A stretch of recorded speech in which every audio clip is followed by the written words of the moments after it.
So understanding the customer, and I would argue all else follows. Everything else follows.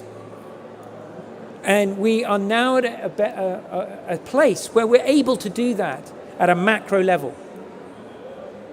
So our communications can change, and they should change. And even our product development should change from a business perspective.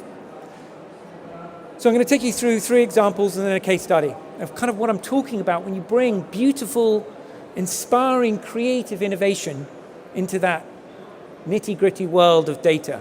Because actually when you mix it together, some pretty cool stuff happens. Okay, anyone familiar with Netflix House of Cards? Everyone seen it? Okay. Do you know how they came up with the idea of doing the program?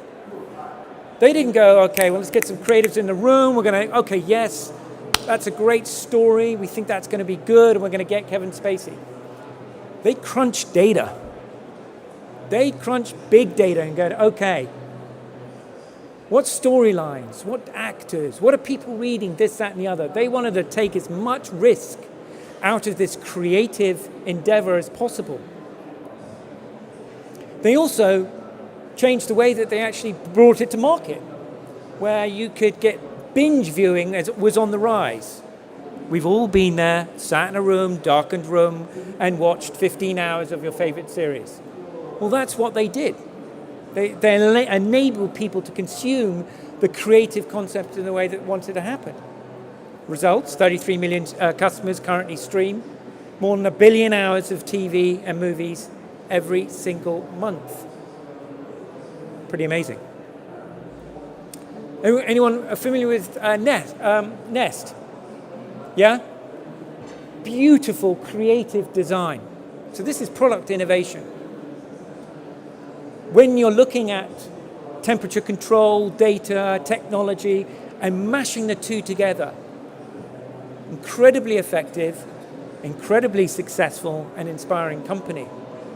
But they've transformed the category in the industry in terms of what to expect. And they're now gaining permission to do other things in the home as a business and a brand. So when you make that emotional connection and you do it in a way that's relevant and you enable them to utilize the data that they already have, suddenly that business will go like that. So Samsung, Apple, Samsung. So there's a huge battle going on. There has been for the last 5 years. And certainly in 2011, so it's a little older, Samsung was really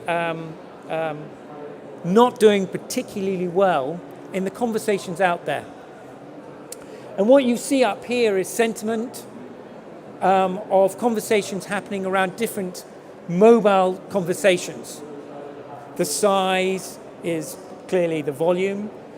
The proximity to different conversations is how one thing's mentioned into another. And you can start to see that really Samsung, the Galaxy brand was kind of fragmented. HTC Motorola was being compared more to iPhone, large Android base, and Galaxy was really not included in Android conversations, really at all. So what the agencies did, and this really happened in the States, they worked with networking insights to really use real-time listening tools to drive their creative ads. So I'm going to just show you what they created. You may have seen this. Hey, they're saying that this phone's going to be like a precious jewel. Ooh, I love that. The headphone jack is going to be on the bottom. I heard the connector is all digital. What? What does that even mean? Who knows? I'm psyched. All I'm saying is that they should have a priority line for people who've waited 5 times. I heard you have to have an adapter to use the dock. Can you hear? On the new one. Yeah, but they make the coolest adapters. Welcome back. Guess that Galaxy S3 didn't work out. No, I love the GS3. It's extremely awesome. I'm just saving a spot in line for someone. That's not cool. Yeah, man. This year, we're finally getting everything that we didn't get last year. Yeah. The big screen. True 4G. Yep. What is that? Hey, what'd you just do? Oh, I just sent him a playlist. By touching phones? Yep. Simple as that. It's the Galaxy S3. Hey! Hey, Mom, Dad. Oh, thanks for holding our spot. Hey, man. Oh, hey. How's it going? Saved you a spot. I moved on. But you're not gonna miss all this? I got the Samsung GS3 now. Is that a Samsung? That's a new Samsung. It is. It's pretty cool. But I kind of like it. This one's 4G. Yeah, we've had that for a while. This one's got a big screen. This one has a bigger one. And we can share videos instantly. You can watch a video while you're sending an email. Well, we're gonna get that, for sure. Maybe not this time, but the next time, right? The next big thing is already here, the Samsung Galaxy S3. So really, data is now beginning to enable businesses and brands to move a whole lot quicker. So what happened to that kind of madness of colors after that campaign and that thing? Well, you can start to see that certainly Samsung Galaxy has exploded in size, relevancy. It's now right next to Apple iPhone. And the whole conversation around the brand and the positioning has changed. And a lot of the text, the ideas, the content in that ad was taken directly from the social networks. Wow, okay. I'm not sure. Okay. Okay. So, what are the things that I think you need to do? What I call the magnificent 7 points that the future of marketing need to achieve? Emotionally relevant will still need to be there and need to be at the core of what you do and say. I think that the opportunity for mass personalization is coming increasingly there, and I'm going to show you a case study that brings that to life. Data-driven. Data is not just ones and zeros.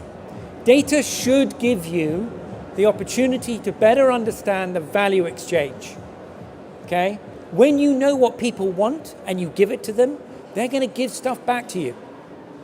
And you've got to be able to start using that in the way that you communicate and grow and exist. Also, there's this whole issue around a connective narrative. When you create static moments and times in campaigns, the moment the media money runs out, you're suddenly losing an engaged audience. So look to ways of connecting a conversation and keeping it going.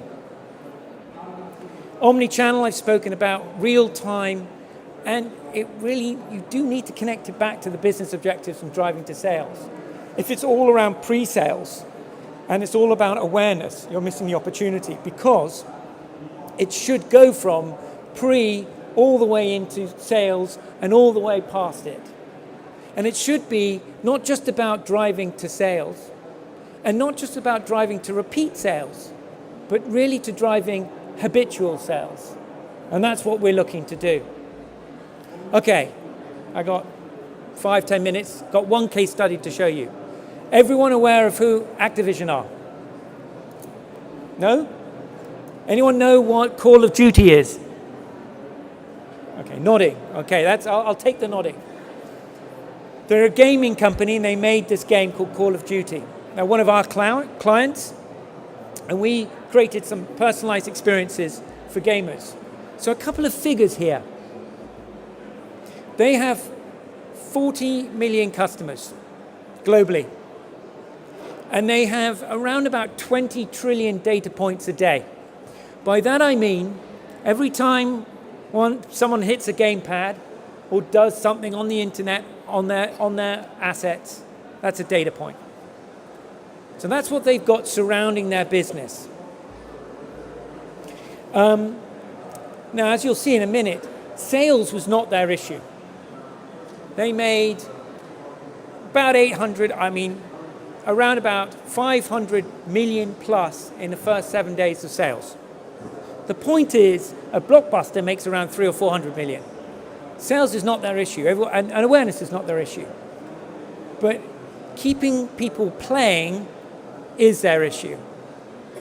So how can we keep people to play longer at higher frequency?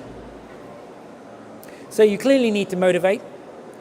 you clearly need to enable people to discover new ways to interact. You clearly need to kind of use CRM, and you need to create and leverage communities that are already out there, very active and very much involved. So this is what they call a kind of a gamer life cycle or curve. And what happens is you start the game, you're really excited. By the way, are there any gamers out there? I'm a gamer, so I'm going there. Yeah, there you go. So you're all familiar with this. Well, not you're all, you are. You get very excited about playing a game. You go and you play the game, and it gets harder and harder and harder, and you get more and more bored, and then you start to play it less and less, and you go down, and then you may complete it, and then you think, oh, I'll do another go at it on a harder setting, and you go up again, and then you very quickly stop playing it. That's basically what happens. So what we needed to do was look at all that data, those 20 trillion data points, and understand what those triggers were for you to stop play. So what would happen if we could start to understand what those triggers are? We would get almost to the nirvana of marketing, where you could get predictive marketing, right? Prescient marketing. And that's precisely what we did. There's about 20 triggers. To give you an example, what one of those triggers was, and I'm talking about an in-game here, but if you in-game shot your friend in the head, 2 weeks later, you would stop playing. Now, clearly, if you knew the segment, the type, when that happened, how that happened, you could then start to communicate in a way that was relevant to that person to stop playing. So we created we called it the War Machine, kind of CRM engine on steroids, where we were genuinely capable of sending out about 700,000 different email computations and combinations of content to different people. That was just on the emails. And that had and I'll show you the ROI at the end. Well, I'm telling you, it had a dramatic impact. So we get a little bored sometimes of these data slides, so just bear with me on this, because it's kind of cool in a way, because it wasn't only gameplay data, it was also web analytics, it was campaign metrics as well, and it was transactional data as well. And we threw that into a pot, and we have certain tools like personality segmentation. You don't need to worry about that, but every agency does, right? Predictive models we put together. All the smart people got in a room and worked out, the profiles and how you would communicate with them and what the rules would be. We had complex targeting rules, as you would expect. It was multi-channel, and it was in real time. Very creative. I mean, even the data analysis was creative. And we created personalized communications, emails, via mobile phone. We even created, for certain players, in-gaming advertising. My personal favorite is "You're more than a friend, you're a target." But this created an absolute buzz in the gaming community and around that. And there was real, measurable social impact. But most importantly, there was a value exchange throughout the whole process. And it kept on going over time. To give you an idea, let's say you completed a campaign in its lowest difficulty. You would then get a simple SMS. Who would have thought using SMS in this day in the world? But actually, it was totally relevant and appropriate. Then you complete something, and then you get a personalized email to recruit a team to do something, to engage in the brand. Then you get a tweet. Then you get an email with content and video content. And then you got trailers. Suddenly, in the most appropriate manner, in the most appropriate way, being very sensitive to the data that we collect, we were giving them stuff that they wanted to engage with, because if we knew the type of gamer they were and the profile that they were and the segment they were. And it was content that was engaging, funny, and appropriate. It went off the charts. Now, 2 quadrillion, that was one, I promise you, that's one of our consultants trying to just put in a big number there. I don't even know how many zeros that is. But let's just say that there were a lot of potential ways you can personalize our communications. We had 522, and that's measurable, that's sanctioned by the client, 522% ROI on the investment. And that doesn't constitute a couple of million making off a marketing campaign. Not even 10 million, but tens of millions.